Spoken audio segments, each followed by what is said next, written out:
thank you so much for having me. It's an honor and a pleasure to be here. I was walking around your campus and I was like, this is cute. I can get used to this. It's really cute. It's funny. I didn't have any. I don't know what would have happened to me if I went to a school where it was a large Latino population or Latinx population. I think I would have felt right at home. I would have had a great time. Instead, my counselors sent me to the whitest school on earth. We made it out, though. It was great. No, it was like a Catholic all-women's college, super different. Certainly, we weren't bowling or playing pool while studying. But yeah, you guys seem to have a good thing going on. Sorry, I tend to do that. I just come here and I just want to take over the room. Oh, do your thing. Yeah, go ahead. Thank you so much for being here, though, with us. We're really excited to hear about your story. So let's go ahead and start with your book. I actually had the opportunity to read it, and I feel like I could speak for everyone else who has read it in saying that it was really inspiring. What inspired you to write it, and what about now made it the right time to share your story? Okay. Well, what made me write it was, like my whole life I had this story, this experience that has shaped me. And I guess at the time I thought I was trying so desperately for it not to define me. And so with that, I just wasn't talking about it. I wasn't even sharing it with my friends. And that, of course, took a huge emotional toll on me. And I talk about it in the book, how my mental health was struggling. And so this was right around the time where, I've struggled with mental health my entire life, but at the time where I decided to write the book or come out with my story and decided to join this movement, I wasn't doing so well. And this was right around the time where Orange is the New Black first happened for me. And that was really wild to be part of a show like that, and really wild for people to start recognizing me for my work. And I started interviewing and going to all these events, and all I kept hearing was, "Hey, Diane, who are you? Hey, Diane, who are you? Who are your parents? What's your life like? What do you love? What do you hate?" And I found myself not being able to say anything because I'm like, I can't be honest with these people because I haven't shared anything about my life. And so I started seeing young DACA students and students like you just be very vocal about what was going on in our country, especially around the time when 45 was running. That was very motivating as well. I saw our community being dragged through the mud. Not like I hadn't seen that before my entire life, but this time it was just a lot more blatant, and I felt like I needed to do something. But I started with an op-ed. Like, I wasn't even thinking about writing a book. That wasn't even on my mind. I didn't think I could do it. I'm like, I'm not a writer. I'm not smart enough. I don't know about politics. What can I offer to this? Or I will write a book when I'm 83. That's what I thought. And when I took the chance to write the op-ed, that's when things started happening. So you start off small, but there are possibilities for you to grow, and that's what happened with this book. And it was really scary, and I had to put myself in a very vulnerable position. And at first, believe me, when it came out, I was like embarrassed. I was like, this isn't even a good book. I don't, what are my friends gonna think? And people think I'm like the immigration girl, and like I'm more than that, and all these silly thoughts. I had to really stop myself and say, why did you do this book? Was it for yourself or was it for others? And I thought about it, and it was for both. I had to do it for myself so I could heal, so that I could finally face my demons.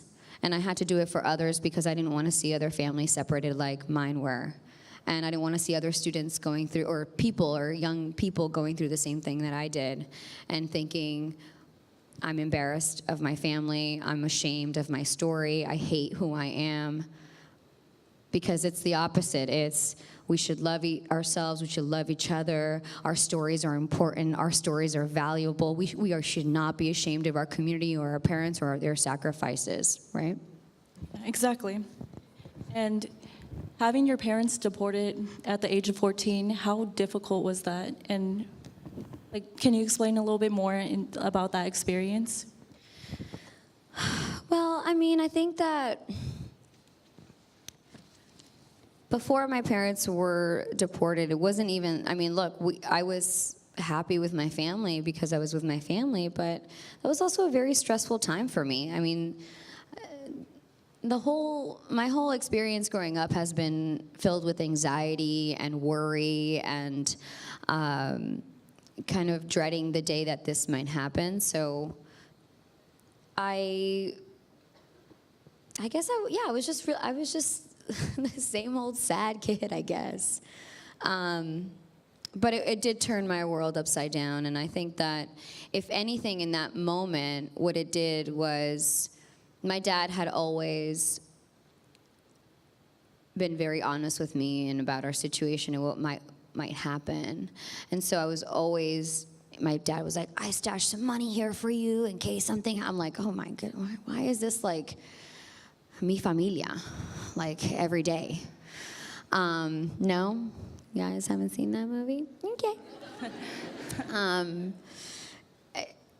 And so I was always preparing for that day. So when it happened, I was devastated, but I also kind of became a little numb. And I'm like, okay, these are the things that I have to do. Am I a man or am I a mouse?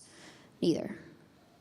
But I had to act quickly, and that's what I did. And I was very strong for those high school years. And I think that eventually, and how I describe my book, once I got to college, at your stage, is when things sort of started to really, my issues or my problems or things that I wasn't facing became more and more apparent every day as I was growing up. So yeah, it's really tough. Yeah. And I think we can all agree that one of the most defining issues that we're dealing with now is the whole DACA and Dreamers situation. You touched upon that. What advice do you have for people who want to make an impact to help those dealing with that? I would just say stay active, stay involved.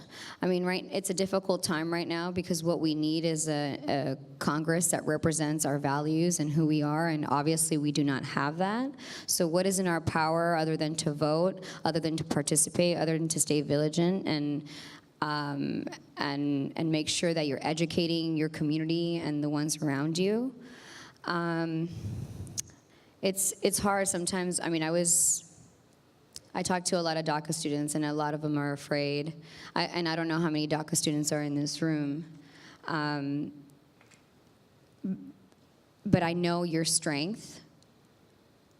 I've seen your strength. I know it because I come from that community. And I'm incredibly, incredibly proud of the work that a lot of these students have done and a lot of the work that you have done. I say stay on it. Connect with organizations that are willing to help you, that can guide you, and make sure that if you can vote in November, you do. And is there any specific advice you have for those who are DACA students? Who are DACA students and who are struggling to come out about it and be open with people, because it is a difficult subject? Look, if you don't want to come out, you don't come out. I don't think that right now is something that we need to focus on. You sharing your story, you don't have to share your story if you don't want to. I think my message is that if you want to share your story, that we are here for you, and you have a community that supports you. And even better, if you can be a voice and a leader in this movement, then we need you. I would say, I mean, it's hard to say don't be afraid to keep on going, but don't be afraid and keep on going. I think that what's worse right now is to stay silent. What's worse right now is to not do anything. So whatever you can do, whoever you can join, whoever you can count on. I don't know what student services you have in this school. Do you do? Yeah, we have plenty. All right, well, go there. Go there. And do as much work as you can. And do you have any specific advice for those who are not DACA students and how they could help their peers? You did touch upon joining organizations. Are there any organizations you're a part of that you would like to share about? The organizations that I am with, well, I'm with Mi Familia Vota. I've always worked with them since I started this journey. The ILRC, Immigration Legal Resource Center, which has been very helpful in educating our community on what our rights are, what we can do. Let's say if we're stopped by ICE, if somebody comes and knocks on your door, if somebody asks you for papers, things like that. You know, arm your community with this information. If you're not necessarily a DACA student and know how much this affects your friends, your neighbors, and your family, then just make sure you're equipped with that knowledge and that you're sharing this knowledge with others who need it. Okay, so we kind of want to switch gears for a second now and ask about your experience as a celebrity. So obviously we've fallen in love with your characters on Orange is the New Black, Jane the Virgin, yeah, that's right, and Superior Donuts. But we're also... I was like, what's that last show? It's on network. It's on the CW, you guys. No, it's actually CBS. Oh, really? Yeah. That's okay. That's what, like I said, that's okay, we're working on it. But we are just getting to start to know you how, as an activist and as a leader. So from being a successful actress now, do you feel that celebrities are morally obligated to speak up against injustices that are around them? And if so, how do you decide on what issues to take part on? I don't know if you're obligated to do it. I mean, if you have this kind of platform and you're misusing it, then that's a shame. For me, being a Latina and part of the Latinx community, I find a great responsibility. And I do feel that it is my job to represent our community in the best light and in the best way possible. And when thinking about what my part in this whole thing was, it's like, am I just going to be the girl who just shared her story and that's enough? Is that enough? Is inspiring people enough? And I had to look at my life and what I'm doing, because I don't know what I'm doing either. I mean, look, I'm figuring it out.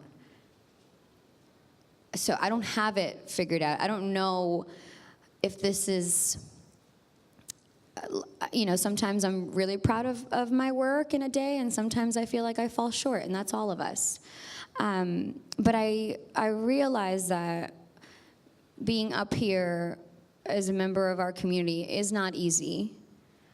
And so representing my community, I know that is revolutionary and is gonna open doors for others who wanna be up here and who wanna share their stories or who think that their stories aren't important.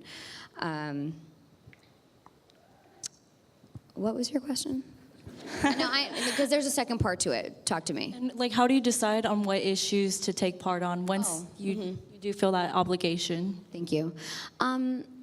Well, I always say, I care about so many things, right? Sometimes I couldn't even, go to sleep thinking about immigration and the Black Lives Matter movement and the LGBTQ community and thinking about, sharks and how they're in coral and how that's disappearing, and I'm just like, what is happening?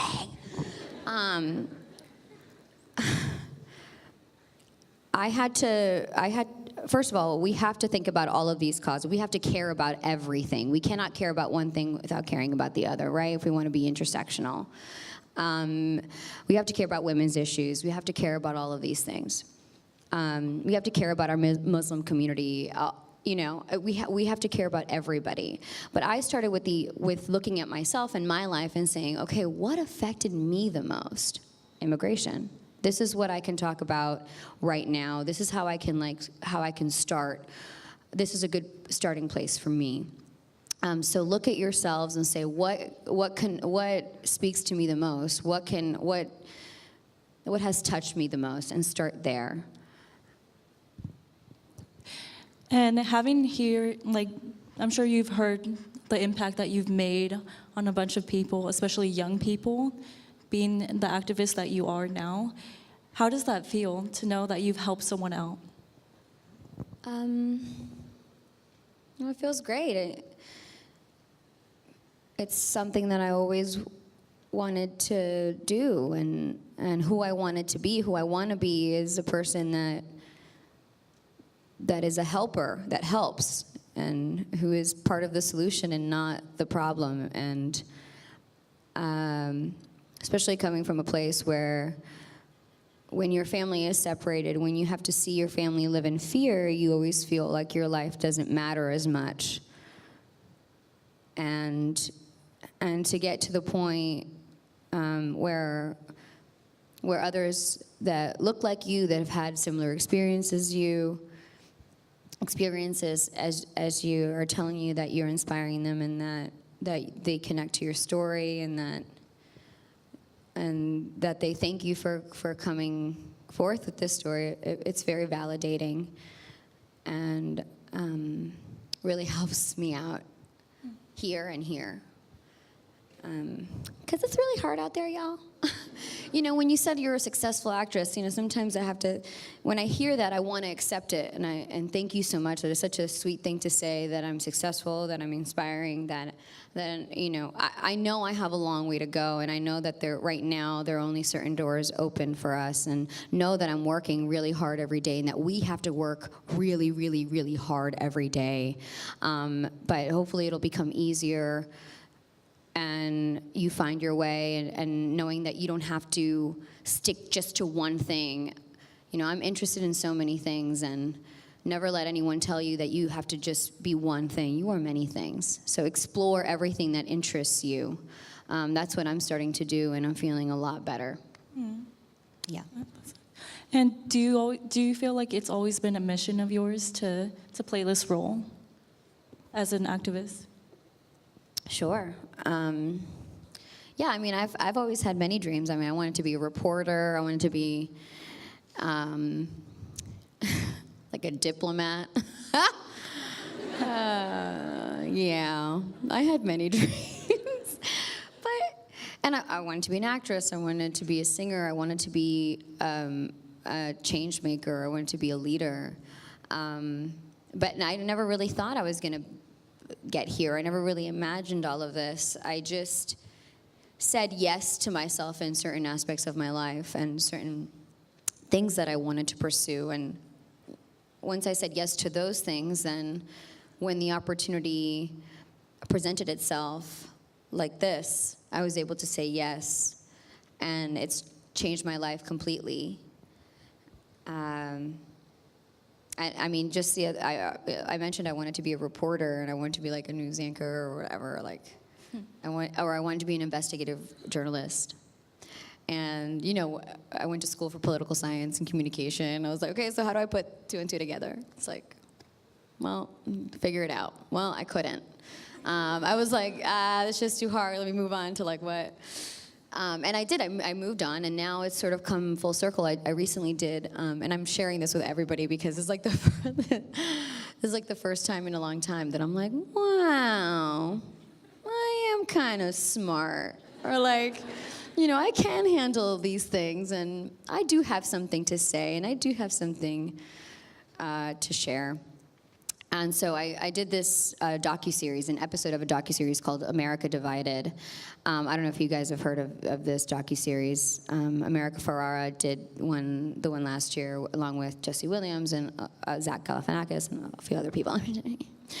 And so I went to Houston, and I did some investigative reporting on the law SB 4, Senate Bill 4, and in correlation to Hurricane Harvey. And that was, I mean, just blew my mind. It was one of these things where I'm like, wow, I wanted to do this, and now I'm getting to do it. And it was just mind-blowing to see that just because you have a dream at one point and then, you kind of put it to bed for a little bit doesn't mean you can't come back to it. So you can. It's crazy where life takes you. Yeah. Definitely. Thinking back to the celebrities you saw growing up, did the lack of Latino representation on TV discourage you at all? Sure. Sure, no, I would. I don't know if you've ever watched something like a movie or a play or a television show or whatever and said, God, I could do that. Please, man, I'm funny. I could do that. And so these are feelings that I had growing up, but I never saw myself. Like I never saw kids like me represented or families like mine represented. So it was really hard to imagine, to have an imagination around that, to say that I could do it too. And I remember my mother saying, is that what you want to do? ¿Eso es lo que usted quiere hacer? ¿Usted quiere ser artista? Do you want to be an artist? And I would just be like, I'd get so annoyed with her and get mad. I'm like, ugh. Yeah. Mom, that's not for me. Like, no, I'm not. No, I don't want to do that. I mean, in reality, God, that's all I wanted to do. But because I didn't see myself there, it was, my mom saying these things just seemed like a lie or like impossible. Did I see anybody really? I mean, not really, no. I mean, we had Selena for like a tiny bit, and then it didn't happen. Fucking A. And then, and then there was just like the same women or men, in our community that were being represented, and that was, that was really hard too to really connect with. Whenever anybody tells me like, who inspires you, like I'm just saying, I have to say it's just whoever I meet on a daily basis. I can't just give it on someone. I recently discovered that I admire and view my parents as heroes. That like doing all this work, I'd never really realized. I'm like, shoot, I look up to my parents. They were strong as hell. They made so many things out of nothing, and they sacrificed so much for me. I'm like, I admire them. They're admirable. Along with so many other great people. But I have to just take into consideration the people that I meet on a daily basis, because so many people are doing great work. And you can take from so many experiences, so many events in your life, and so many people in your life. So. Oh, I like the claps. Thanks, guys. But do you have any role models in the entertainment industry that you look up to and that you could say have shaped you in your career, or like who have inspired you in your career? Sure. Sure. We got a lot of work to do. We just have a lot of work to do. I admire anybody who's out there doing it. I admire anyone who's out there giving themselves a chance, saying yes to themselves. I admire everybody who's out there just working hard. And that's a lot of people that I work with on a daily basis. And to all my artists of color who are just out there, despite all odds, and where they came from, who they are doing it. So I always end things so. I don't have a period. Well, stop it. Meaning I can't end sentences. I'm a run-on sentence. Try to work on that in high school, and then it didn't happen. And then I tried to work on it, and I took mad grammar classes that I didn't need to take in college. Still didn't work. It's okay. I have other strengths. And do you see any similarities between you and the characters that you play? Yes. Yes, for sure. Of course. I mean, I'm always going to relate to another human being, no matter what their experience is. I'm an empathetic human being, and that's part of this job. And there's always a little bit of you that you can draw from for each character. I mean, and so far, we've had a few limited characters, that are sort of who I'm sure showing you tonight. I've shown you a little bit of Lena, a little bit of Maritza. She's a special girl, that one. And my new character, Sophia, who none of you have seen. But she's a little firecracker who believes in social justice and owns a food truck. So a little bit like me now, minus the food truck. So yeah, I can connect again with this. Somebody say stop, and then I'll know to stop talking. No, we want to keep hearing you. You could go you. on. And how do you incorporate your culture and your background into these characters that you play? I just go up to the writers and say, yeah, she has to be Colombian. No. Eso. No, I mean, so far, I've only played, I guess, Latino characters. Yeah, so I have to incorporate it, I guess. Like, it makes it easy to relate to them because. Yeah, sure. I mean, that's what I haven't. It'll happen, you guys. Like, the way I really want to come out and represent our culture in a character, like, that'll have to be just written by me, produced by me, just by me, because so far people ain't getting it. We'll be looking forward to that then. I look forward to it too, yeah. And is there anything that you feel like these characters that you play, like they would do kind of in their spare time? Like, what do you envision them? What do I Do you like envision them doing, like in their? Do you like? Yeah. My acting coach would be like, "You haven't done the work, Diane. You haven't done the work." No, what have they been doing? They've been trying to get money. Okay, they'd be out there hustling. They've all been, hard workers. I mean, poor Maritza. She did it the wrong way. Just give her a chance.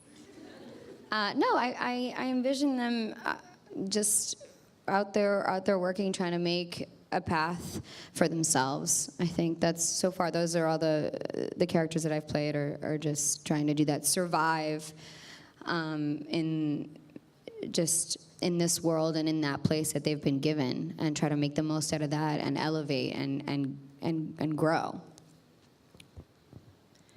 And what is the best part of being on set for like those shows, Jane the Virgin, Orange is the New Black, and Superior Donuts? Well, it's just great to work. Am I right? It's great to be on set. It's something that I love to do. I've always wanted to be an actor. It's always been a passion of mine. Getting to work in these wonderful sets and seeing how everything works. I mean, when I first got to Orange, I had no idea what to expect. I was very, very green. The first time I got to set on my first day on the job, I didn't know what to expect, and everybody's kind of moving and shaking. Everybody sort of assumes that you've been there before. It's like, okay, so just go to this room, and this room, this room, and somebody will come and get you when they're ready, okay? Bye. And I'm like, this is my first day. Can anyone tell me, like, what's going on?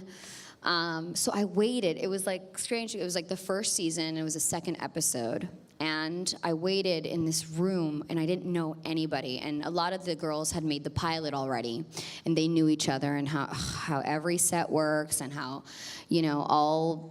how school works. Everybody already made friends, whatever. So I was just really nervous, and I had no friends, and I didn't know who to ask. And I just kept asking. I remember Danielle Brooks, and I was like, hey, do you think they're gonna use me today? Or like, do you think they're gonna like send me home? Do you think I even have this job? Are they firing me? What's happening? So I I just waited a long time to go on. I went on like at 2, 3 in the morning. I didn't know that. I was there since like 2 p.m. It's like, okay. It didn't happen after that anymore because then I got the hang of it. But I love doing it.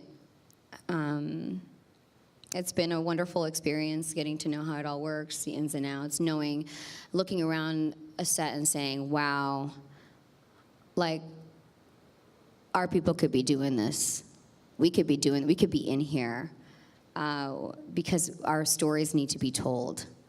And this is, for anyone who enjoys that kind of work, producing and making things happen from the ground up, it's a great career, and I'm very fortunate to be part of these fantastic shows and get that experience that I need to take those moments, take those experiences, and take them to my next job or adventure or project, and just be better. Just be better.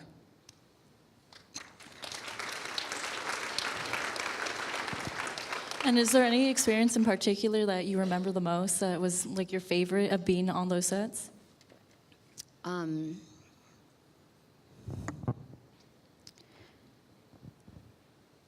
mean, I'm sure you've had plenty. a lot of them sucked.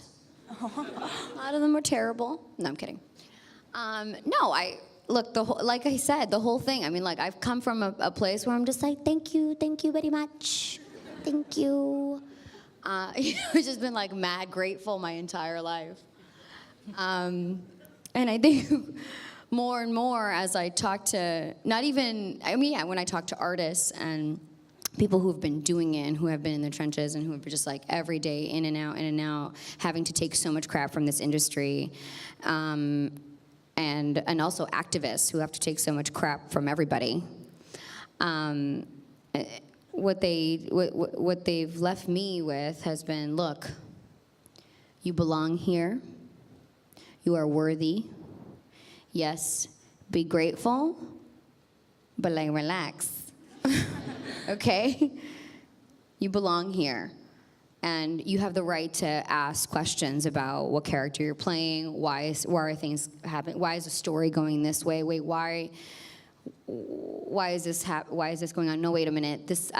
I have some knowledge on this character. My character would not say this, or this would be a disservice to my community if we present this topic in this way. You know, these are all things you learn along the way, and you become a little stronger and say, no, I have a say because I have a responsibility in telling a story well.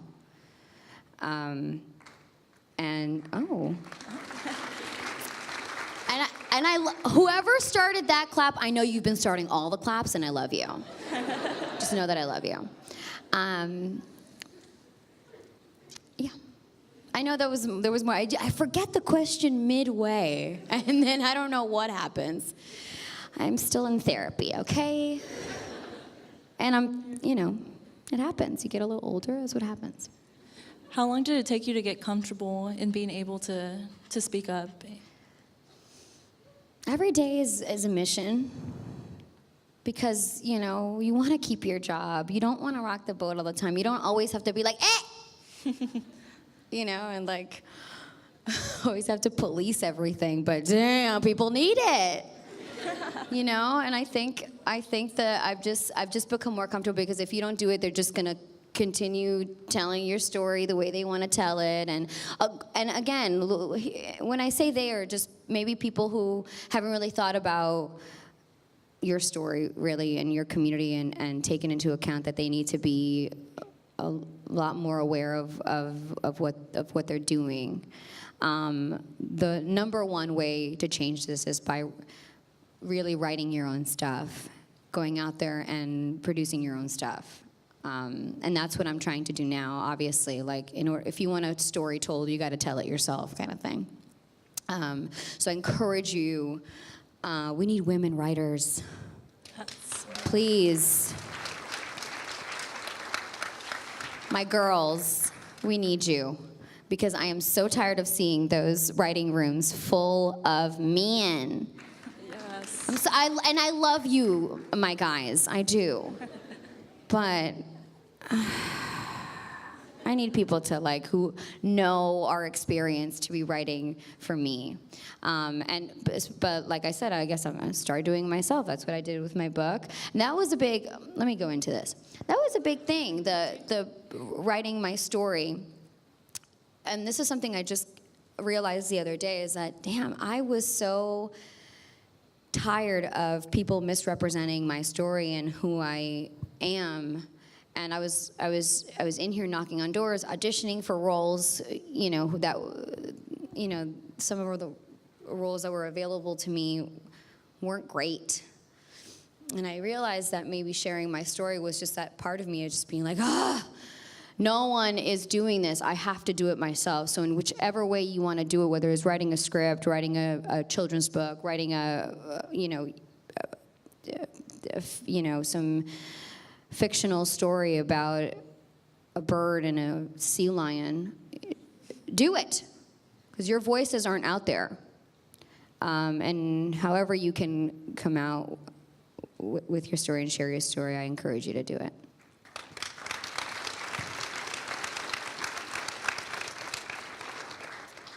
And when you're struggling, who do you look to keep you positive? Who do I run to? That's an old ass song too. I'm sure now you're like, what is that? Some R&B jam.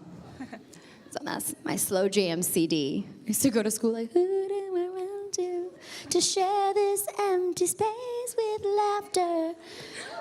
Thank you. When I need love, right? Okay, when I need love, who do I run to? I turn to my family, even though I try to avoid them so much, because I'm just like, every time I talk to them, they're like, te amo, Diane, ¿cómo estás? And I'm like, mother, please, we've done the crying thing. So I turn to my family. I turn to my community.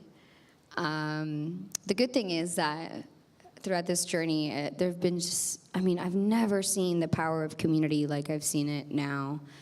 I'm so encouraged by what I'm seeing and what I've been experiencing. I mean, when I came out with my story, I'm like, oh my God, everyone's gonna hate me and no one's gonna give me a job. And what I saw was the opposite of that. I saw a community that was hungry for this story, who was accepting, who was encouraging.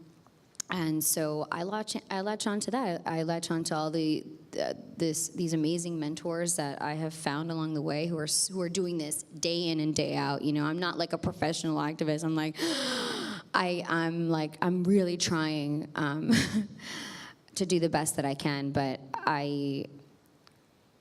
all I know is that every best decision that I have made has been reaching out to my community. When my parents first were deported or were taken away, I reached out to my community. I reached out to my school, to my friends, to people around me.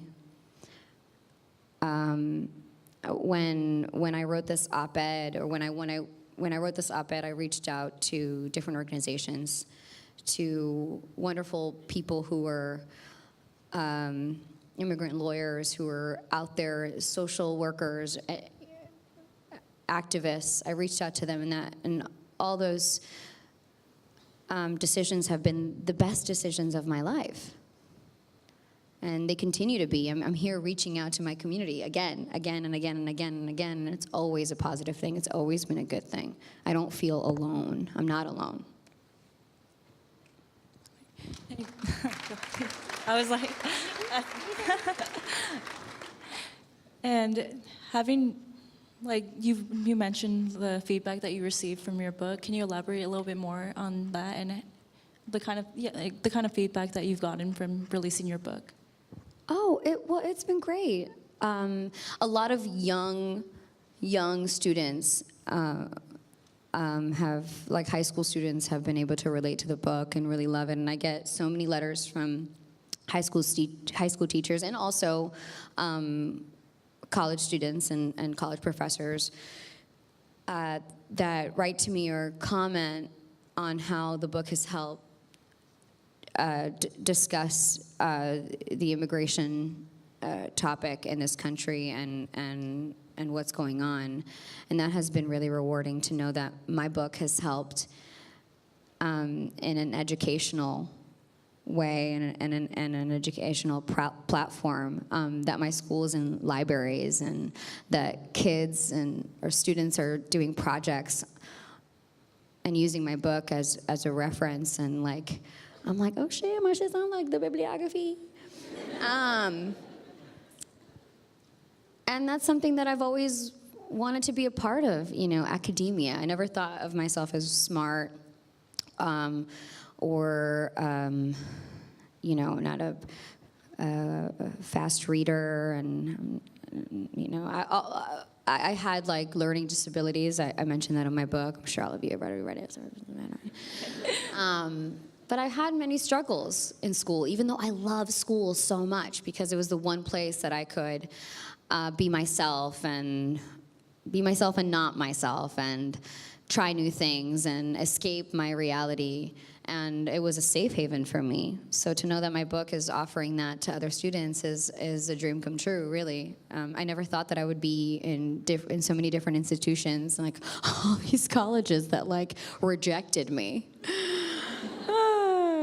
So it's been nice to no, I'm kidding. I didn't even apply that to that many. I was like, yo, I'm never gonna go to school. But I did. It's just been really great to know that I can be up here with you guys, a person who thought that I didn't belong in institutions like these, and so it's been really great.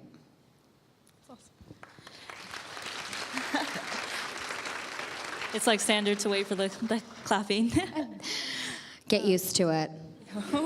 It's cute. No, I'm kidding. It's nice. Thank you so much. Thank you very much.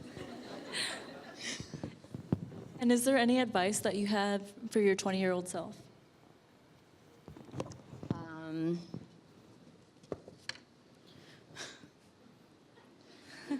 Any advice that I have for my oh my God, so much advice.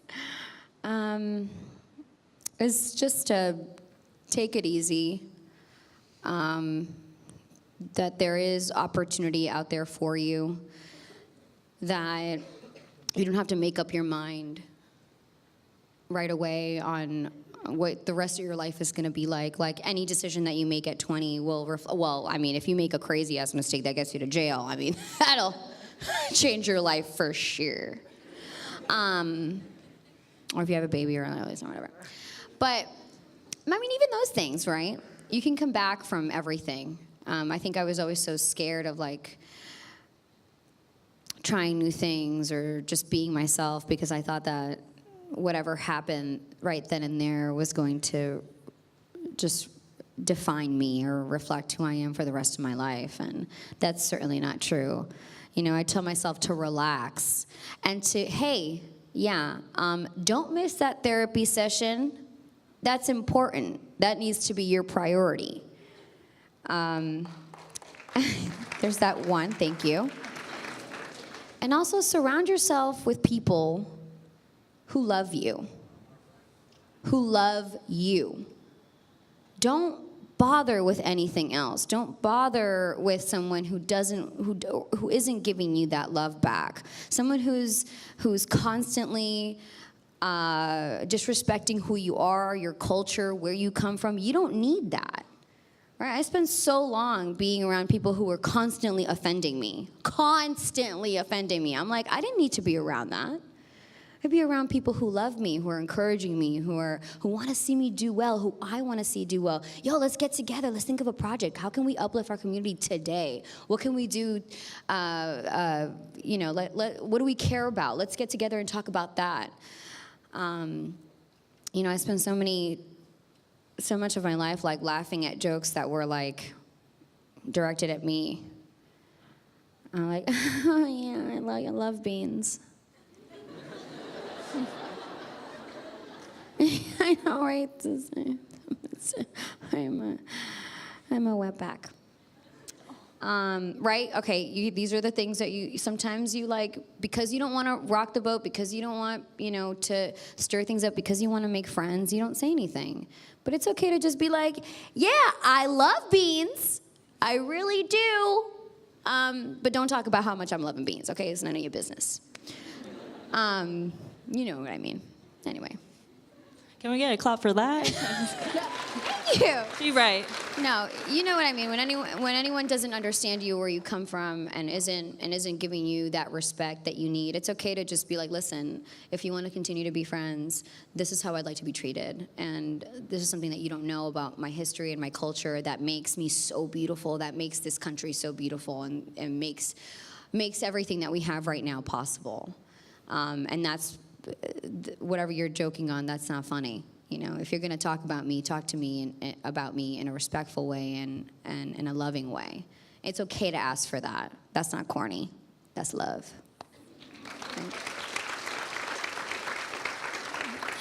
All right, so last question before we move on to audience questions. There's more questions. Yes. We'd love to hear you talk. So. No, you know. So all of us are in here, we're college students, we're struggling to find ourselves, to see ultimately what we want to do. Being someone who is as successful and as yourself and is living your dream, what advice do you have for us specifically in pursuing that? In pursuing your dream? Yes. Pursue your dream. It really is as simple as that. I know it sounds like, oh wait, what? Pursue your dream. If you have a dream, if you want something for yourself, it's gonna take hard work. And it's gonna take your full attention and interest. If you're not interested, if you're doing something because you think it's just practical, and it's like, well, I have this other thing that I really wanna do, but that seems too hard, so that's why I'm doing this. And it's not, I can't see you being happy like that. I don't see you making things happen for yourself that way.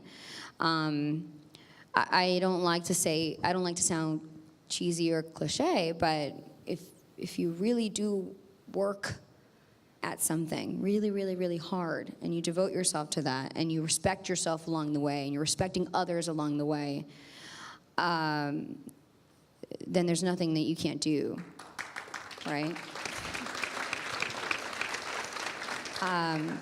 And there are days that you're going to think, this isn't working out, and it's okay to take a step back, take a day to yourself and say, okay, let me just rework this.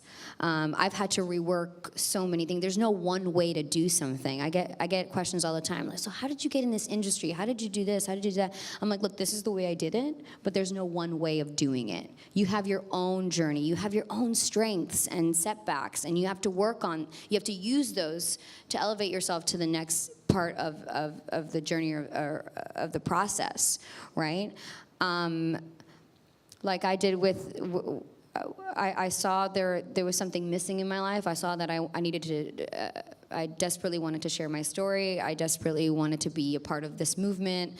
I wanted to be heard. I wanted to be seen. And so I did everything that I could to put myself in those positions, even though most of the time I was scared as hell. So just go out there and do it and reach out and get, use your community to help you. I mean, and I'm only talking about like, I mean, I can't speak for like how you become a doctor and stuff. I mean, like that's different, right? Like you just have to like you gotta stay in school. I mean, I can't help you there. Actually, no, I can. It's, you want to be a doctor, believe in yourself, and just don't have any friends. I'm just kidding. I'm just kidding. You have doctor friends, but nobody else. But these are the people you need to be working with, right? These are the people, reach out to your neighbor and just be like, I have this idea. Do you have ideas? Can we make something together? Give a job to everybody in here. Just like create something, make something happen. That's how people do it, and sometimes we wait a long time for somebody to say yes, for some unknown face to say yes to us. We have to just get it started, get it moving, and then we're gonna have to work with others. We're gonna have to work with people in high places. But how you start is by what you're working with now, who you have in front of you now. So don't disregard that.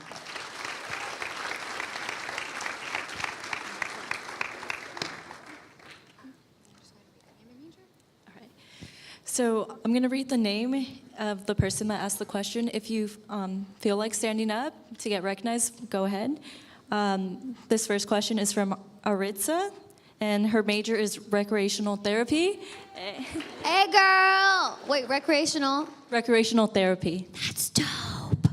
That's kind of like what the therapist told me. They were like, because I was like really depressed, and I was like, what am I gonna do? And they were like, go take acting classes. And that really served me. Anyway, talk to me. I'm always like, this is my story. God, it's like once you share it, it's like you can't stop. You've been interviewed so many times. What's the one question you wish someone would have asked you but never did? That's good. That's a good question. She also mentioned that she loves you. Oh, I love you too. Thank you so much. Thank you very much. No, stop it. Stop it. That's not even your line. That's like Lapka or something. No taxi? Nobody. All right. What's the one? I don't know. I get asked questions all the time. I think that if nobody's asked me a question, I always just like answer that question anyway. I think that's what that's what I do now.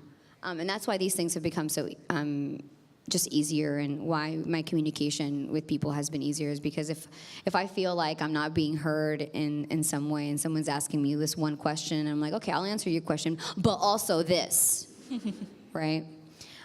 So, yeah. Okay, our next question is from Odalis Zamaro. I'm sorry, I'm saying that wrong.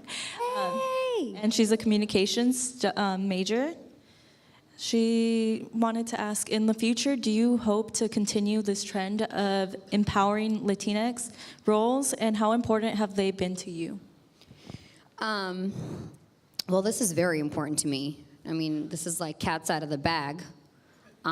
This is like my life's work.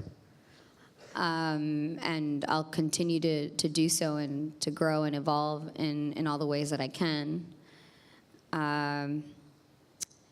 And yeah, I'll see myself doing this in forever. I mean, I wanna get to different stages. I wanna be able to develop projects and where I can actually hire folks, and I'm very much of that process, and I'm conscious of doing that, and I'm interested in developing programs where educational programs where people can learn, and you know, when anything that I'm doing, I'm making sure that I'm opening doors for folks. I won't stop telling my story. I won't stop defending our community, and I won't stop defending my parents and their life and their life's worth. And I won't stop defending myself. So, and however I'm doing that, whether it's on television or here with you guys, or you know, writing an article, or I don't know, in a comedy or whatever it is, I'm going to continue doing that. She also mentioned in her comments that she wanted to thank you for sharing your story, Thank for you. being so brave. Thank you. Yeah. So our next question is from Esmeralda Rodriguez. Yeah. Hey girl. Her major is recreation, and she wanted to ask, which two songs would you choose to describe your book? 2 songs? Oh my God. De colores. Just kidding. Oh, you guys who remember that song know what's up. Damn, I don't know. Why am I thinking about the Free Willy song right now? It's because I was just at the aquarium. Doom doom. Da da da dum dum dum. Da da da dum dum dum. Da da da dum da dum. No? All right, that's enough, Diane. Spazzing out ends now. Why? I've sang mad songs for you today. I just want to say you're welcome. We're not complaining. Yeah, maybe the Free Willy song and De Colores. All right.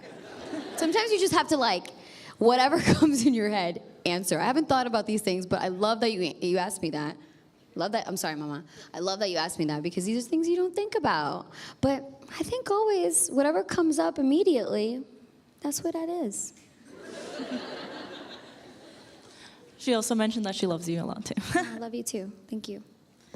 Okay, so next question is from Cassius. And his major is marketing. Hey, how you doing? Hey.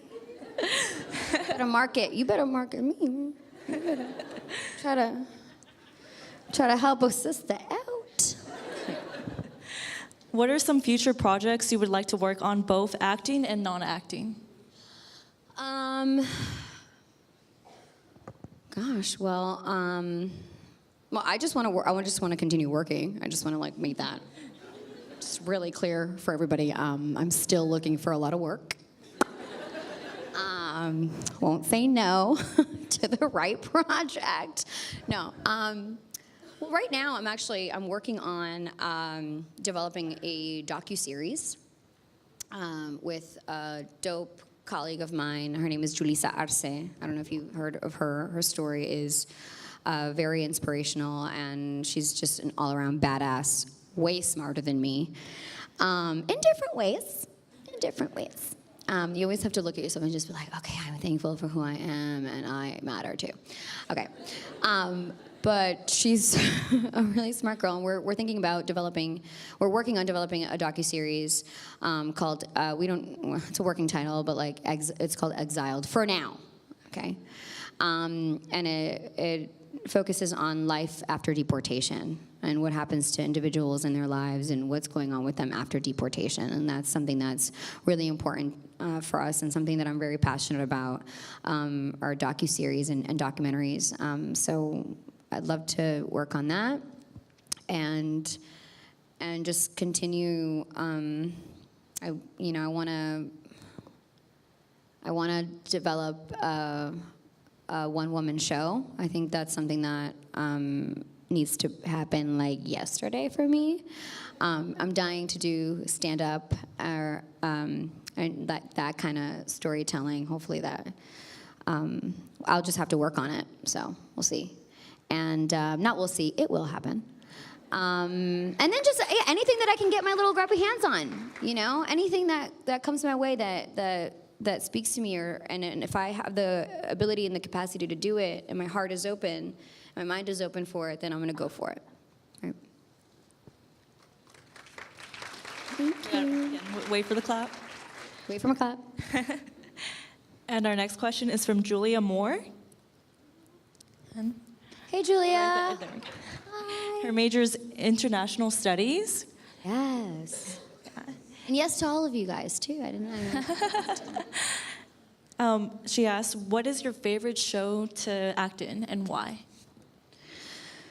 What is my favorite show to act in? I like any show that's actually using me, right? Right now, well, I'm in love with anything that I'm doing right now, right? When Orange happened, I was like, this was the best thing that ever happened to me. When Jane happened, I was like, this is the best thing that ever happened to me. And now that I'm on Superior Donuts, I'm like, this is the best thing to ever happen to me. And every project, every year that since I've started my career has been significantly better than the last. Every experience has been significantly better than the last, I'm just a different person, right? I'm more mature. I've learned something from the last project or the last experience. So right now, Superior Donuts is fantastic. First of all, they're using me. They're writing for me, and it's great. I'm getting to, use some of my kind of humor, and that has been really great. So yeah, I'm just happy doing what I'm doing. And then this part of my career, this whole aspect has been so rewarding and just incredible. So just happy right now.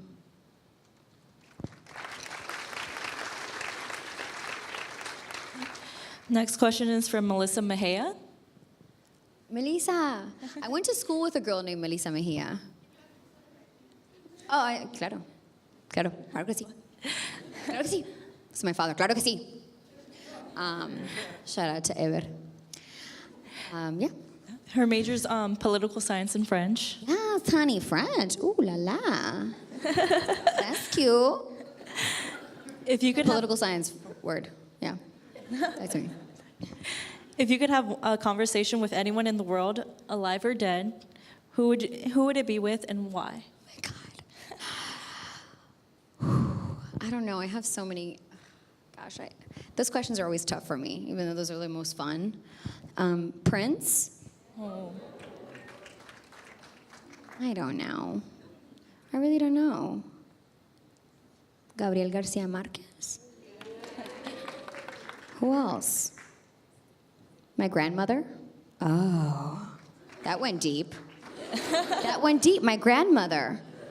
Yeah. Yeah, I would ask her so many freaking questions. I think that she would be able to, like, there's so many things that I still don't know about my family because it's just so hard for them to share because their experiences have been so traumatic. And everybody keeps, my entire family keeps telling me how wonderful my grandmother was and how much I remind them of her. And she died before I was born. And this is my mother's mother. So I feel like she would be like the key to like a whole lot of my family's like stuff that I don't know about their, you know, or drama or like, I bet she'd give me the tea, you know what I mean? I feel like I need the tea from her, from somebody. So no one's talking to me. But yeah, I guess that would be like, that would be dope. Reconnect with someone, with my mother's mother. She also wanted to thank you for speaking out for families that deal with who are illegal and deal with that. Whoa. Illegal? I think that, yeah. Or who are immigrants. Not in that sense, but... No, I know. The word is undocumented. Yeah. Okay. I'm just saying, it's a slippery slope. It's a slippery slope, and if we use that kind of language, it's damaging, and it's hurtful, because no human being is illegal, right?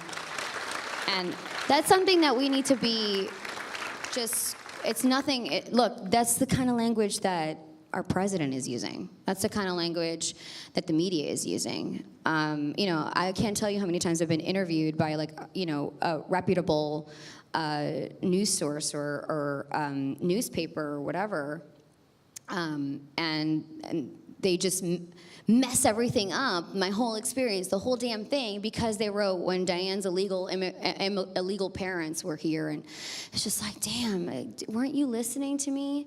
I just told you my very personal story, and you weren't careful about giving me and honoring my story and giving me the respect that I needed, or this entire community. I actually did read it wrong. It says, because no one is illegal, and we all, yeah. Wow, I apologize feel for mad. that. No, I'm kidding. No, it was a good opportunity to talk about it. Girl. No, I'm glad you're bringing that up, though, because you're right. No. No worries. No worries.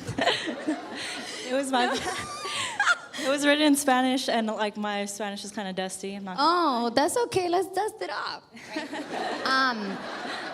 No, it's totally fine. But that was a good opportunity to bring that up, because that language is still being used. And it's so, you know, so we need to just be very on top of that. And anytime we hear that word, we're like, you know, and it's okay to do that, because that's how people learn, and that's how we make ourselves heard. Yeah. Okay. Sorry, Adriana. Okay, next question is from Sandra. It was really nice, by the way, because she could have just totally let you have that. No. Yeah. Yeah, no, you got it. You got this, girl. This is good. Okay, and the next question is from Sandra Vita. Avita? Yeah, she's right there. Hey, Sandra. How are you? And her major is international studies. Oh, thank you. And her question was, what was your most memorable moment since you started your career? These are really great questions. What was my most memorable moment? I guess my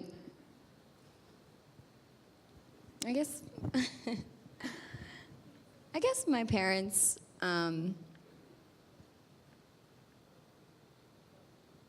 calling me and, oh God. Aw, I hate you guys. I guess my parents seeing something in Colombia, like my parents are in Colombia. Still, it's been 16 years since it happened. And, I've been going through all of my experiences just on my own and not being able to share really my low moments and my high moments with my family. And so that has been really hard for me since I'm like just ill sentimental, and I'm like, I'm just one of these people who just is just really raw and just open, and my family means a lot to me, even though we did struggle, and it was kind of shaky my entire life. They were also really loving and beautiful people and really loved to work hard and taught me a lot of great stuff and hugged me a lot and made me feel special. And so obviously when you have this and to not have it, it's very traumatic. But especially when I was going through these things where it was like people would like take their mom to like award shows or take their parents to like an event, or like I couldn't do this and I couldn't take my parents on set, and so it's like they didn't know what I was going through. So when my parents called me like the first time that they saw me on like in the newspaper in Colombia, or they saw this report on television about me, and they called me and they were just so excited and proud of me. I think that has been like the most rewarding.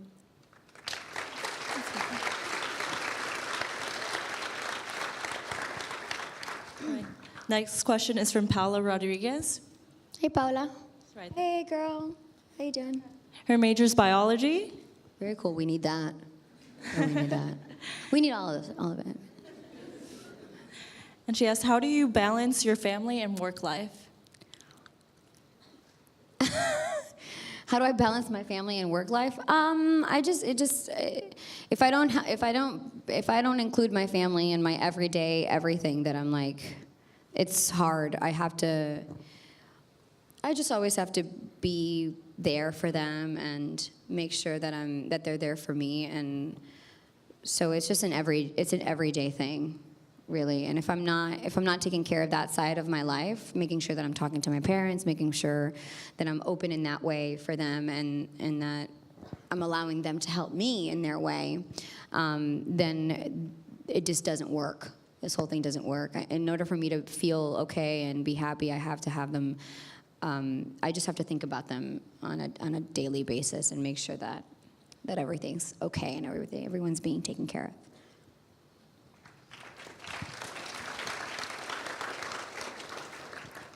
Next question is from Eddie Gutierrez. Hey, Eddie. How you doing? Ed? His major is human development. Oh, we need a lot of that. Ay, ay, ay. Develop humans quickly. Quickly. Go on. He asks, what toppings do you put on your pizza? What's up? Oh, What toppings do you put on your pizza? Eddie, believe it or not, this is like one of my favorite questions. It's pineapple pepperoni. Oh, wait, y'all like that too? Pineapple pepperoni. Yeah, I know. A lot of people think pineapple doesn't belong in pizza, but yes, it do. He also drew you a flower in the comments. Oh, that's very nice. Thank you. Follow my Twitter. Edible. Damn! That's cute. Oh, thank you, Eddie. That's very nice. Thank you. Edible. Edible. Edible. All right. Everybody better follow him on Twitter. All right. Okay, next question is from Daisy Ignacio. Hey, Daisy. Hi. And her major is kinesiology. What? Okay, you got to tell me what that is. Her question was... Really? Somebody tell me what that is. It's... Oh my gosh, I'm 'Cause done with like, myself now. I'm not. Study of the body? Movement. That's fantastic. Thank you. I need you on my team. Move well. She asked, what is your greatest goal that you still want to achieve? Yeah. Oh, Oh God, there's so many things I want to do. I guess my greatest goal is to have a family. Oh God. And it's only because I'm being honest, because I'm like, I want to keep working. I want to be a superstar. Oh my God. I want to help animals. I want to do all these things. But no, really, I want a family. Yeah. So maybe one day bringing my family back so that we could be here together. Oh God. Yeah, those are all like real things. It's just like really simple. Like I just want to be happy with my family, and so that I don't know, maybe like one day we're just like in my living room and like I don't know, we're just like playing games. I know, going shopping with my mother, things like that.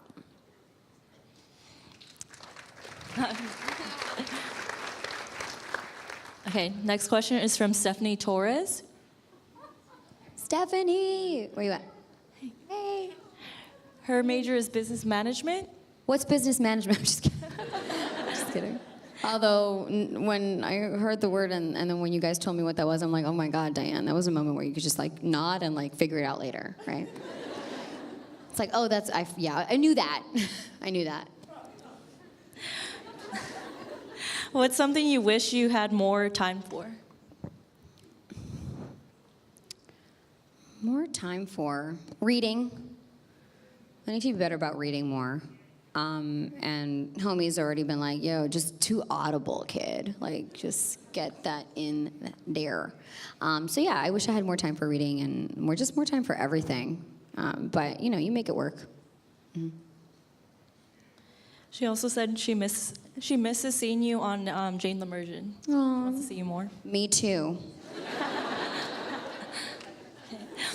No, I love those cats over there. They're great. My Jane the Virgin family. But you know, talk to them. I mean, like, hello, hook a sister up. I'm like, you guys haven't called me since like 5th episode. Okay? I'm sure there's something Lena can do here. Get her involved in the drama. All right. Okay, so last question from the audience.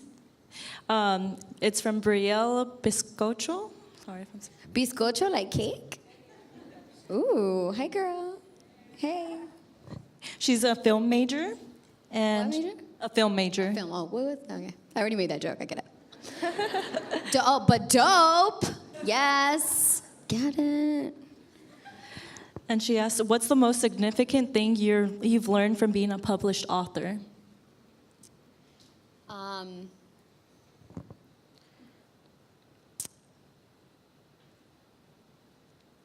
What is the most significant thing that I've learned from being a published author? Well, that once your book is out, it's out. That's it. You can't. There's no taking it back. I think first of all, it's out there. It's out there. You have to accept it and love it the way it is, and it's it's not always going to be the way you want it. Especially for me, since I worked on it with a writer. I didn't write it, all by myself, and so like that whole process, I would have done differently. And look, and I love every experience that I've had writing the book and everything that has developed after it. But there's so many things that I learned about staying true to yourself and moments where maybe I didn't want to share something that I did, or vice versa. Maybe I wanted to be more bold and again be true to myself, but that's okay. I mean, look, you go through this experience. What I take away from that is, damn, what's up with book number 2 though, right? And it's like I can't wait to have that experience as well as to write a second book, and to share, put everything that I've learned into that book and see where that takes me. So.